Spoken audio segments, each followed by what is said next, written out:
Alright. Not a keeper. Ooh. This is really, really awkward, but...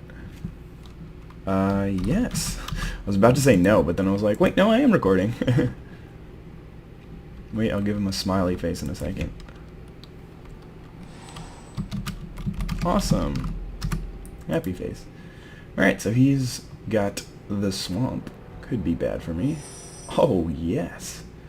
I still don't even want to play that out. Because I really, like, I kind of want to just play a Dungrove Elder on turn 3. Well, it really depends on what his next land is, to be honest. If he just plays Island and passes... Oh, he's going to distress for me? No? Okay, good. Yeah, just a swamp means that I think ooh. That might change things. Like, I don't even know if he's playing blue, so I think that I can probably land this whenever I want. He might play, like, Nighthawk next turn, which would make that pretty bad, so I'm just going to drop an Advocate. Can get the Rumbling Bailoff. So drawing the land made me not really want to play the Dungrove Elder this turn. It made me want to do Advocate, because then I can play Rumbling Bailoff next turn assuredly, because I have my land, and get it as a 5/5, so that'll be good. There is another forest. So very important here to not play Rumbling Bailoff pre-combat, because then there's like a decent chance that he just murders this, so this doesn't get out of control. I mean, he might just murder this, but alright. Just going to play the forest and Rumbling Bailoff and chip the turn. I would be very surprised if my opponent doesn't have at least one murder, but at the same time, if he's just murdering this, then just going to give him the old, sorry about that. At least that's what I think that face is. It's probably like a, haha, you're awful at life, I hate you. So yeah, I mean, there you see how Assassinate is really not as good as like Murder or something like that, because the Advocate already did 2 damage to him, and he has to like tap out the next turn. I don't know. He couldn't play it on turn 3. Well, he could have and killed that thing, but yeah, I think that it's just better to do this. Not exactly sure why, but it'd be pretty hard for him to come back. You'd have to have like, I mean, not that hard. He could just like kill this thing next turn and then play a Nighthawk. That would pretty much slow me. Wait, no, because I have turn dislike, so he might not be able to do that. Oh, there's the other color. Ooh, not bad, Earthquake. Wait, that's bad. I was like, hey, he can actually almost sweep my board, but yeah, Earthquake for 4, unfortunately not good enough, because Rumbling Bailoff is going to rumble on in there for some more damages. But yeah, I mean, that was pretty interesting game. Not really. Unfortunately, my opponent just didn't draw well. But I mean, let's go for another one. I may just end up. Okay, sweet. I may just end up like splitting these up, or splitting the first one and then next 2. It makes sense, right? Because especially since I'm playing against different opponents in those. Oh, I should ready up. Whoops. All right. Nope. And nope. Yeah, this one's okay. Not great, but not terrible. Oh, 42 cards. If you're watching this, you gotta fix that, man. You gotta have 40 cards in the deck. Really, really makes a big difference. But, whatever. I mean, it just, like... yeah, I think I dropped a forest here. Probably doesn't make a difference. So, yeah, it definitely doesn't make a difference, since if I draw... Ooh, just got a shock. Not bad. Since if I draw Dungrove Elder next turn, I'm not drawing a forest, so I can't play forest, Dungrove Elder, but... I mean, making him think that I'm stuck on green isn't, like, no value. Oh, did he switch decks, or... I don't know. Because he's still playing red-black. We need to draw some spells here. There is actually a pretty decent possibility that it was incorrect for me to play this here. Because if he's got like a Flames of the Firebrand or something like that, that would be less than ideal. But it ended up working out. But like if I could just counter it with Giant Growth. Oh no. Drawing land is not where I needed to be here in this game.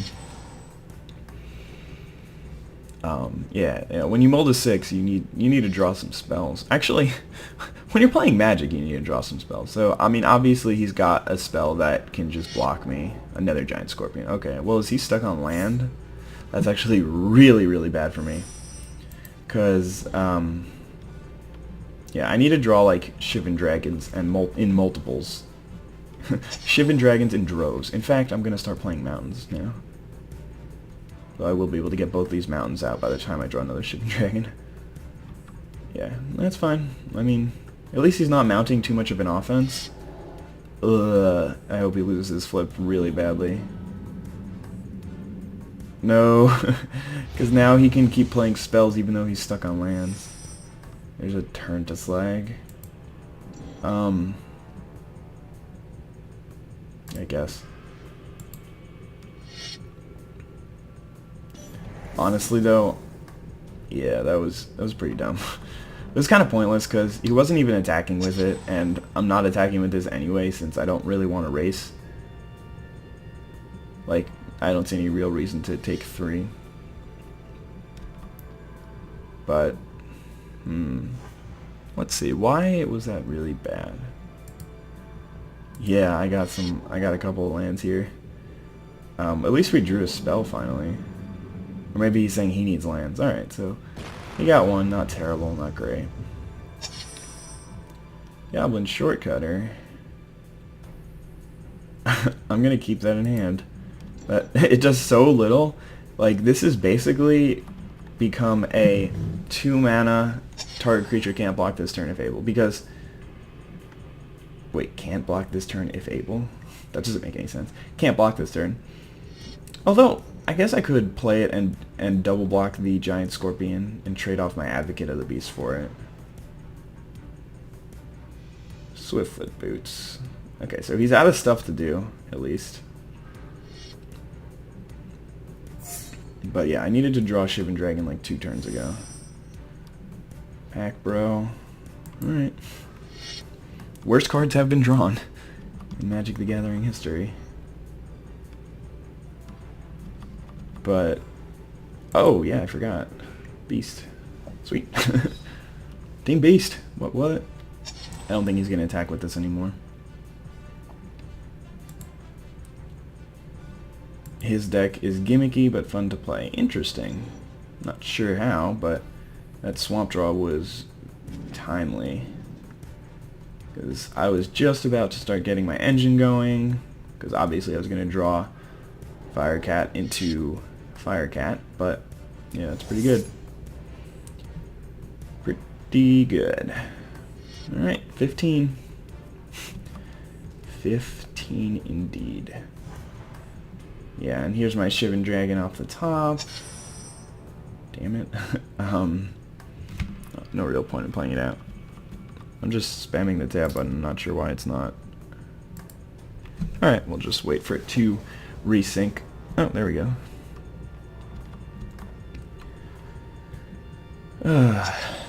I mean, whenever here's an interesting thing if you hadn't really thought of it. I know a lot of people probably have, and they know exactly what's going on. But if you are playing a game of Magic and your opponent is mana screwed, then generally that's not so bad. Like, okay, whatever, he's mana screwed. I think I'll be able to win this game. But if they are but if you don't kill them fast enough and they draw out of it and they draw into a couple of lands, then the rest of the cards in their hand are going to all be spells and you're going to have a lot of trouble winning the game. So, yeah. And that's also kind of like the classic thing, mana flood versus mana screw. So I didn't have enough spells to actually kill him fast enough. So his mana screw is going to actually destroy me, because eventually he'll draw out of it like he has to.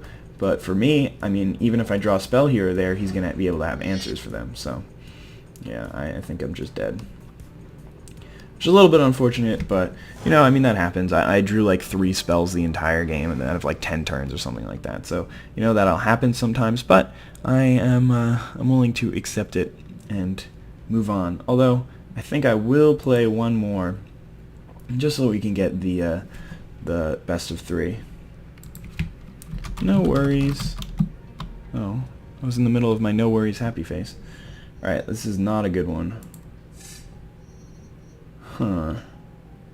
This is really not good either. Nothing to do till turn 4. I have a 5-drop that I probably can't cast. I don't have all... Alright, I'll keep it, but not very good.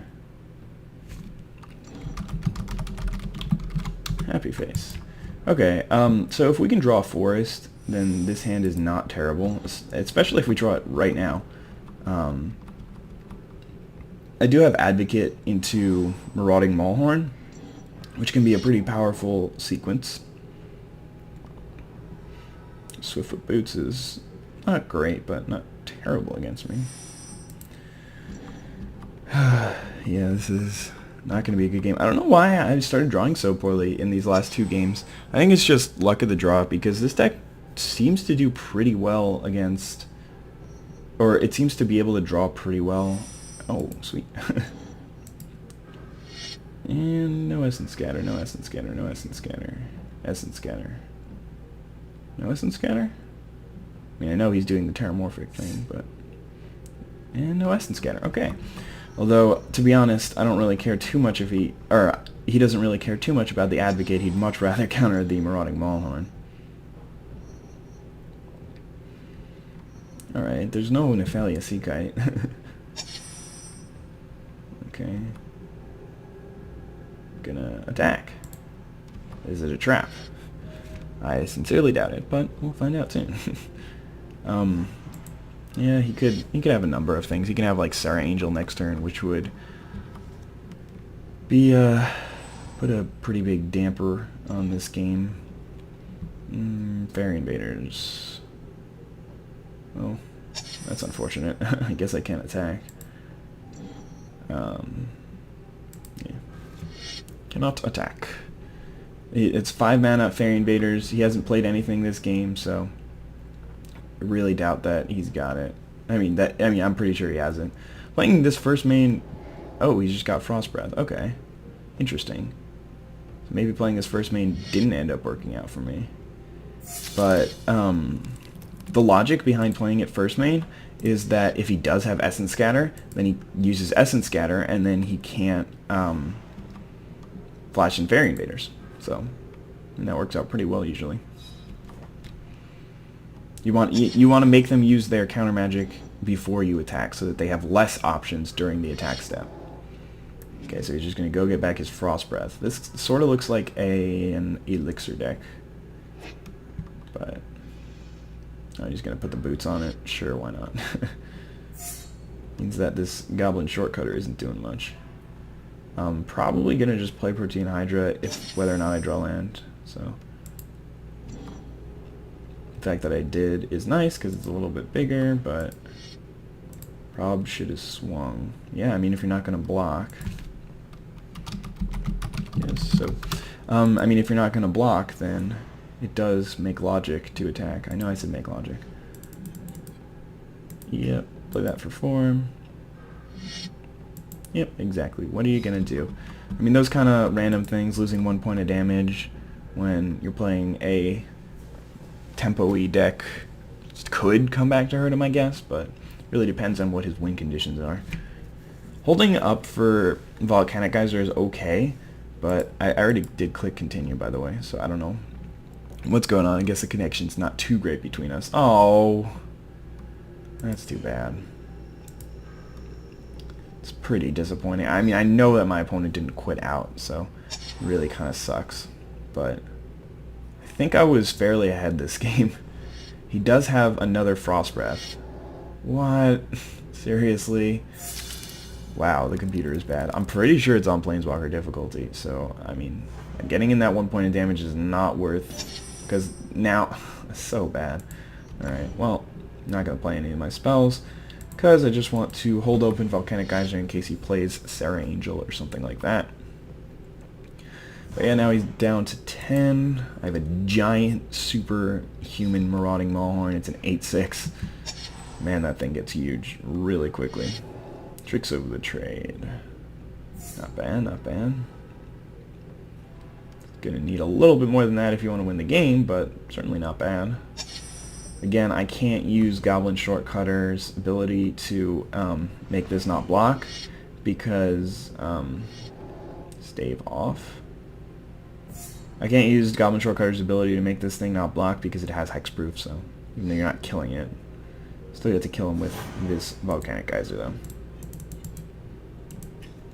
Alright, so I doubt that the outcome would have changed, but if you are watching this, fromage, sorry that happened. And yeah, I hope you guys still managed to enjoy the video. Have a wonderful day. Bye.